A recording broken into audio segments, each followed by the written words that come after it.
ఇటీవల జరిగిన జిల్లాల పునర్విభజనలో భాగంగా పొంగనూరు, చౌడేపల్లి సర్కిల్ గతంలో మన చిత్తూరు జిల్లా నుంచి అన్నమయ్య జిల్లా ఇప్పుడు మదనపల్లి హెడ్ క్వార్టర్గా కొత్తగా ఏర్పడిపోయే అన్నమయ్య జిల్లా ఏదైతే ఉందో మదనపల్లి హెడ్ క్వార్టర్గా జిల్లా హెడ్ క్వార్టర్ ఒకటి బదలాయించడం జరిగింది. అదే మాదిరిగా పొంగనూరు, చౌడేపల్లి సర్కిల్స్ కూడా మనకి మదనపల్లి అన్నమయ్య జిల్లాకి రావడం జరిగింది. సో ఇదంతా కూడా కర్నూలు రేంజ్ పరిధిలోకి వస్తుంది. సో అందులో భాగంగా ఈ ఏరియా ఇప్పుడు మాకు కొత్తగా రావటం వల్ల ఈ 4 మండలాలు ఇక్కడ అవగాహన పెంచుకోవడం కోసమే మొత్తం ఒక టూర్ ప్రోగ్రామ్ లాగా ఇక్కడ రావడం జరిగింది. సో ఇక్కడ మొత్తం ఇందాక సడుం విజిట్ చేయడం జరిగింది, సడుం పోలీస్ స్టేషన్. అలాగే చౌడేపల్లి సిఐ గారు మనతో పాటు వచ్చారు. ఇప్పుడు ఇక్కడికి వచ్చిన తర్వాత చౌడేపల్లి సిఐ గారు అలాగే పొంగనూరు సిఐ గారు ఇద్దరితోనూ కూడా ఇక్కడ స్థితిగతుల గురించి జస్ట్ ఒక బ్రీఫ్గా చూచాయిగా తెలుసుకోవడం జరిగింది. ఏదైనా ఉంటే మీరే చెప్పాలి. మేము కొత్త కాబట్టి మాకు పెద్దగా అవగాహన ఉండదు. Request you to educate us and inform us regarding the intricacies of this. ఈ ప్రాంతం యొక్క లోటుపాట్లు, కష్ట సుఖాలు ఏదైతే ఉందో మీరు ఈ ప్రాంత వాసులు కాబట్టి మాకన్నా మీకే సంపూర్ణమైన అవగాహన ఉంటుంది. మాకు తెలిస్తే ఎక్కడైతే మా యొక్క అవసరం ఉంటుందో మేము చేయగలిగింది ఏదైనా ఉంటే ఖచ్చితంగా కూడా మేము అవి తెలుసుకుని మేము చేయగలిగినవన్నీ కూడా ఏవైతే లోటుపాట్లు ఉంటాయో అన్నీ పూడ్చుకుంటా ఇక్కడ పీస్ఫుల్ ఎన్వైరన్మెంట్తో ఇక్కడ పోలీసింగ్ స్ట్రాంగ్గా ఎస్టాబ్లిష్ అయ్యే విధంగా మేము చర్యలు తీసుకుంటాం. ఇంతకుముందు గతంలో 3 సంవత్సరాల కింద జిల్లాల విభజన జరిగినప్పుడు కూడా ఈ చిత్తూరు జిల్లా నుంచి కొంత భాగం, కడప జిల్లా నుంచి కొంత భాగం అన్నమయ్య జిల్లాగా రాయచోటి కేంద్రంగా ఏర్పడింది. సో ఆ సమయంలో చిత్తూరు జిల్లా వాళ్ళు అన్నమయ్య జిల్లాకి ఎవరైతే బదలాయించబడ్డారో చాలా మంది రాకుండా అక్కడే ఉండిపోవడం జరిగింది. ఆ యొక్క ఇలాంటి ఇబ్బందులు ఉన్నాయి. ఇప్పుడు ఇంకా ఇది ప్యూర్లీ పాత చిత్తూరు జిల్లాలోనే సింహభాగం ఉండటం వల్ల చిత్తూరు జిల్లా సిబ్బంది ఇక్కడికి రావటానికి పెద్ద ఇబ్బంది ఉండకపోవచ్చు. అది కొంచెం టైం ఈ నెలాఖరులోగా ఈ మెన్ ఏదైతే ఉందో దాని సాధక బాధకాలు ఏవైతున్నాయో అవన్నీ కూడా పూర్తయిపోతాయి. అటు అదేలే ర్యాంక్స్ అండ్ స్ట్రెంత్ మొత్తం ఆల్ ర్యాంక్స్ 70 మంది, ఇప్పుడు 30 మంది. అదే అప్పుడు ఏదో క్రిందటి సంవత్సరం ఏదో హత్య జరిగినప్పుడు ఇక్కడ ఉన్న సిబ్బంది అందరినీ బదలాయించారు, మళ్ళీ అక్కడ వాళ్ళకి తగ్గ రాలేదంటున్నారు. అది ఇప్పుడు 6వ తారీఖు ఈ పునర్విభజన గురించి ఇది మంగళగిరిలో మీటింగ్ ఉంది.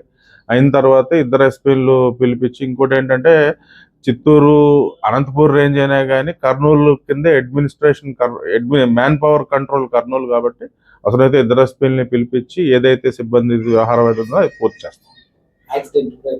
అవి చూస్తారండి, వరుసగా వస్తాం అన్నిటికీ. ఇప్పుడే చెప్తున్నారు ఇది పొంగనూరు ఈ కల్లూరు రోడ్డు కూడా ఎగుడు దిగుడు ఉంటాం అంటే నాకు చూస్తే అనిపించింది బండి నీకు యాక్సిడెంట్ స్కోప్ చాలా ఎక్కువ ఉంది. బండి పల్టీ కొట్టడం కూడా చాలా చోట్ల చాలా మలుపుల్లో అయితే బండి పల్టీ కొట్టే ప్రమాదాలు కూడా ఉన్నాయి. అవన్నీ ఏం చేయాలనేది మేము ఎస్పీ గారు, డిఎస్పీ గారు చూసుకుంటారు, సిఐ గారు. అదేనండి, అన్ని చూసుకుంటాం, ఏం ఇబ్బంది లేదు, అన్ని చూసుకుంటాం. ముందు ఇదేంటంటే ఫస్ట్ సెటిల్ అవ్వాలి. ఈ సిబ్బంది వ్యవహారం సెటిల్ అయిపోతే ఉన్నాయన్నీ మనం చూసుకుందాం. మీరు ఎలాంటి విషయాలు నోటీస్ చేయాలి? ఒక్క రోజులో ఏం తెలుస్తుంది సమయం జిల్లా ఈ పోలీస్ ఈసారి 2 సారి పోలీస్ సర్కిల్ పోలీస్ స్టేషన్ 4 వచ్చే మనకు 3 రోజులు అయింది. ఊరికనే చదువులో ఆగాం, ఇలా ప్రయాణించుకుంటూ ఇక్కడికి వచ్చాం. రోడ్డు అయితే బాగాలేదు, రోడ్ ఇంజనీరింగ్ స్ట్రక్చర్ బాగాలేదు, యాక్సిడెంట్స్ 2 వీలర్స్ తర్వాత ఈవెన్ ఆటోలు పల్టీ కొట్టే ఛాన్స్ అయితే ఈ రోడ్డు స్ట్రక్చరల్ డిఫెక్ట్ వల్ల అయితే అది క్లియర్ కనిపించింది. నేను ఏకైక అబ్జర్వేషన్ అంటే అది ఒకటే ఇప్పటికైతే. నెక్స్ట్ టైంకి ఇంకేమన్నా చెప్పగలను. గంజాయి ఉందా నాకు తెలియదయ్యా, మీరు అదే అడుగుతున్నారు. ఉంటే ఖచ్చితంగా ఆల్రెడీ మదనపల్లి, పీలేరు, గుర్రంకొండ అన్ని చోట్ల కూడా మనం ఇది డికా ఆపరేషన్స్ చేసి చిల్లరగా గంజాయి అమ్మే వాళ్ళ మీద మనం ఉక్కుపాదం అదే మాదిరి ఇక్కడ కూడా చేస్తామండి. ఇక్కడ ఏమైనా పండించే అలవాటు, ఈ ట్రాన్సిట్ ఎక్కువ ఉంటుంది. ఒరిస్సా నుంచి వస్తూ ఇక్కడ నుంచి అటు ఇటు బార్డర్ అవటం వల్ల అన్నిటి మీద చర్య తీసుకుంటాం. సరే, మరి బెల్లం కూడా ఇక్కడ తయారవుద్ది కదా, చేద్దాం నాయన, అన్ని చేద్దాం. బెల్లం తయారు చేసేదే మీ పొంగనూరులోనే, ఈ పక్కనే కదా చిత్తూరు బెల్లం అంటారు కదా, నల్ల బెల్లం.